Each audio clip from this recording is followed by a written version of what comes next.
એક ગરીબ ભક્તના બે સૂકા રોટલાએ ભગવાન શ્રી સ્વામિનારાયણને એટલા પ્રસન્ન કર્યા કે આખું ગામ ભક્તિનો સાચો અર્થ શીખી ગયું. આજે આ પ્રસંગ તમારા હૃદયને પણ બદલી નાખશે. તો ચાલો આજે આ સુંદર પ્રસંગની શરૂઆત કરીએ.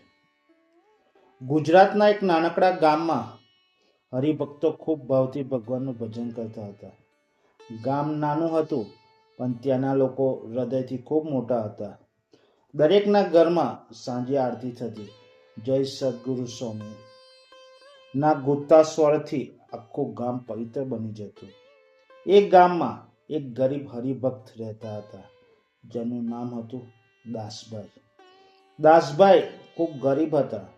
ઘરમાં નાની ઝૂંપડી, બે જોડી કપડાં અને રોજ મહેનત કરીને મળતી રોટલી છતાં તેમના ચહેરા પર હંમેશા આનંદ રહેતો.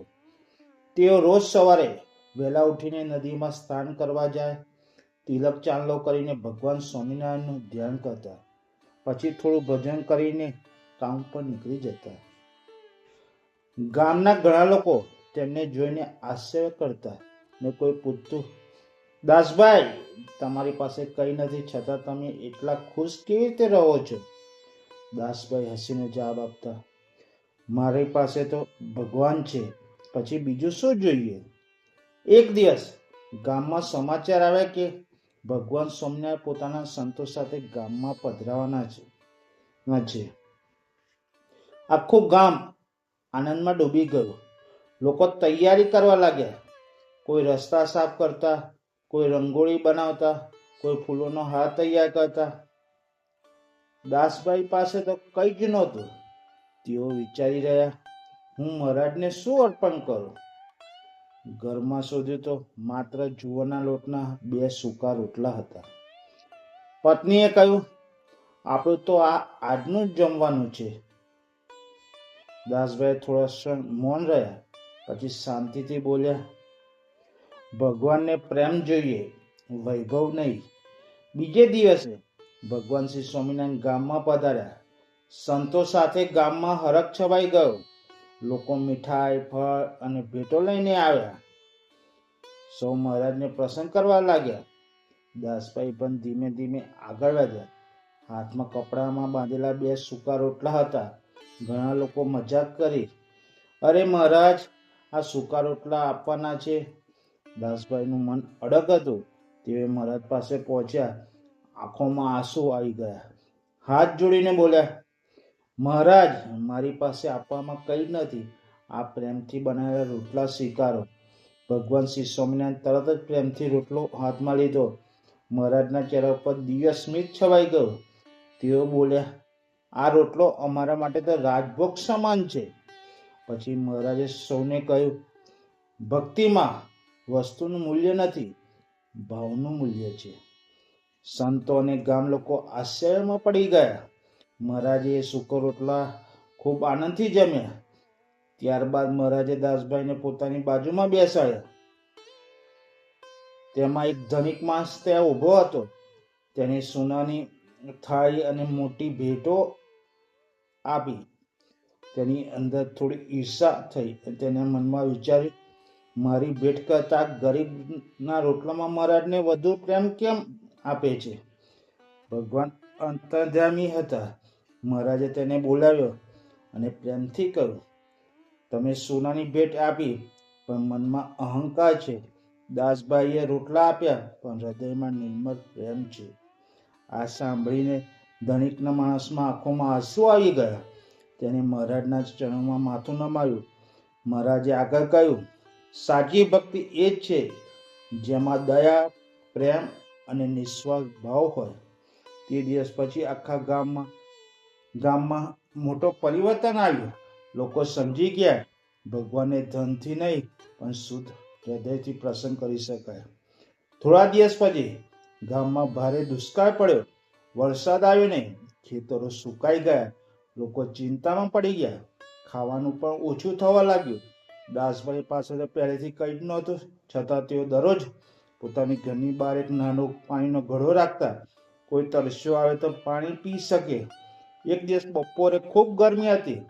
એક વૃદ્ધ માણસ ગામમાં આવ્યો. તે ખૂબ થાકેલો અને તરસેલો હતો. ઘણા ઘરોના દરવાજા બંધ હતા. કોઈએ ધ્યાન આપ્યું નહીં. દાસભાઈ તેને જોઈ તરત દોડી ગયા. બાપા આવો, પાણી પીવો. તેમણે પાણી આપ્યું, પછી પોતાનો અડધો રોટલો પણ ખવડાવ્યો. વૃદ્ધ માણસે પ્રેમથી પૂછ્યું, તમે પોતે ગરીબ છો, છતાં બીજાને કેમ આપો છો? દાસભાઈ બોલ્યા, ભગવાને આપેલું બીજાને વેચીએ એ જ સાચો ધર્મ છે. એ વૃદ્ધ માણસ બીજો કોઈ નહીં પણ ભગવાન શ્રી સ્વામિનારાયણ હતા, જેમણે ભક્તની પરીક્ષા લેવા રૂપ બદલ્યું હતું. થોડી વાર મહારાજ પોતાના દિવ્ય સ્વરૂપમાં પ્રગટ થયા. દાસભાઈ આશ્ચર્યમાં પડી ગયા. તેમની આંખોમાં આનંદના આંસુ વહેવા લાગ્યા અને મહારાજ બોલ્યા, દાસભાઈ, તમે સાચા હરિભક્ત છો. ગરીબીમાં પણ જે દયા અને સેવા છોડતા નથી તે અમને અત્યંત પ્રિય છે. પછી મહારાજે આશીર્વાદ આપ્યા, તમારા ઘરમાં ક્યારે અન્નની ખોટ નહીં પડે. આશ્ચર્યની વાત એ હતી કે ત્યારથી જ દાસભાઈના ઘરમાં ધીમે ધીમે સુખ આવવા લાગ્યું. લોકો પણ તેમને મદદ કરવા લાગ્યા. પણ દાસભાઈ ક્યારેક ઘરોમાં આવ્યા નહીં. તેઓ હંમેશા કહેતા, આ બધું મહારાજની કૃપા છે. સમય પસાર થતો ગયો. ગામમાં ફરી ખુશી આવી. વરસાદ સારો પડ્યો. ખેતરો લીલાછમ બની ગયા. લોકો વધુ ભક્તિમાં આગળ વધવા લાગ્યા. એક સાંજે ગામના યુવાનો દાસભાઈ પાસે આવ્યા અને પૂછ્યું, અમને કહો કે સાચું સુખ ક્યાં મળે? ત્યારે દાસભાઈ શાંતિથી જવાબ આપ્યો, સાચું સુખ પૈસામાં નથી, ભગવાનના સ્મરણમાં મળે છે. તેમણે આગળ કહ્યું, જ્યારે મનમાં દયા હોય, વાણીમાં મીઠાશ હોય અને હૃદયમાં ભગવાન હોય ને, ત્યારે જીવન સ્વર્ગ બની જાય છે. યુવાને ખૂબ પ્રભાવિત થયા. તેઓ નિયમિત સત્સંગમાં આવવા લાગ્યા. થોડો સમય પછી ભગવાન શ્રી સ્વામિનારાયણ ફરી ગામમાં પધાર્યા. આ વખત આખું ગામ વધુ ભક્તિમય બન્યું હતું. મહારાજે સૌને એકત્રિત કર્યા. ભક્તો, જીવનમાં 3 વસ્તુ ક્યારેય છોડશો નહીં: ભગવાનનું ભજન, સચ્ચાઈ અને સેવા. મહારાજે દાસભાઈ તરફ જોઈને કહ્યું, આ ભક્ત ગરીબીમાં પણ ભક્તિ છોડી નહીં. તેથી આજે આખું ગામ પ્રેરણા લઈ રહ્યું છે. સૌ હરિભક્તો સ્વામિનારાયણ સ્વામિનારાયણનો જાપ શરૂ કર્યો. વાતાવરણ દિવ્ય બની ગયું. તે દિવસે મહારાજે એક સુંદર વાત કહી, મંદિરમાં દીવો કરવાથી પ્રકાશ થાય છે, પણ હૃદયમાં દયા કરવાથી જીવનમાં પ્રકાશ થાય છે. આ વાક્ય ગામના દરેક માણસના હૃદયમાં વસાઈ ગયું. દાસભાઈ હવે વૃદ્ધ બન્યા, છતાં તેમને ભક્તિ યથાવત હતી. રોજ સવારે મંદિર જવું, સંતોની સેવા કરી અને ભગવાનનું નામ લેવું, એ જ તેમનું જીવન હતું. એક દિવસ તેઓ મંદિરમાં બેઠા બેઠા ભગવાનનું સ્મરણ કરતા હતા. તેમના ચહેરા પર અદ્ભુત શાંતિ હતી. ધીમે ધીમે તેમની આંખો બંધ થઈ ગઈ. ગામ લોકોએ અનુભવ્યું કે દાસભાઈ ધામમાં પધારી ગયા. સંતોએ કહ્યું, જેને આખું જીવન નિસ્વાર્થ ભક્તિ કરી હોય તેને ભગવાન પોતે અક્ષરધામમાં લઈ જાય છે. આ વાત સામે સૌની આંખોમાં આંસુ આવી ગયા, પરંતુ સાથે આનંદ પણ હતો કે એક સાચો હરિભક્ત ભગવાનના ચરણોમાં પહોંચી ગયો. આ પ્રસંગ આપણને શું શીખવે છે?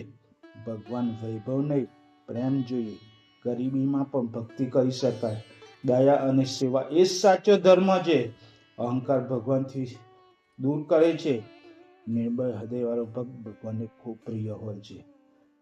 આજે પણ જ્યારે કોઈ હરિભક્ત નિસ્વાર્થ ભાવથી સ્વામિનારાયણનું નામ લે છે, ત્યારે ભગવાન તેની પાસે જરૂર હોય છે. ચાલો આપણે પણ જીવનમાં દાસભાઈ જેવી ભક્તિ, દયા અને સચ્ચાઈ લાવવાનો પ્રયત્ન કરીશું. જય શ્રી સ્વામિનારાયણ. જય શ્રી કૃષ્ણ.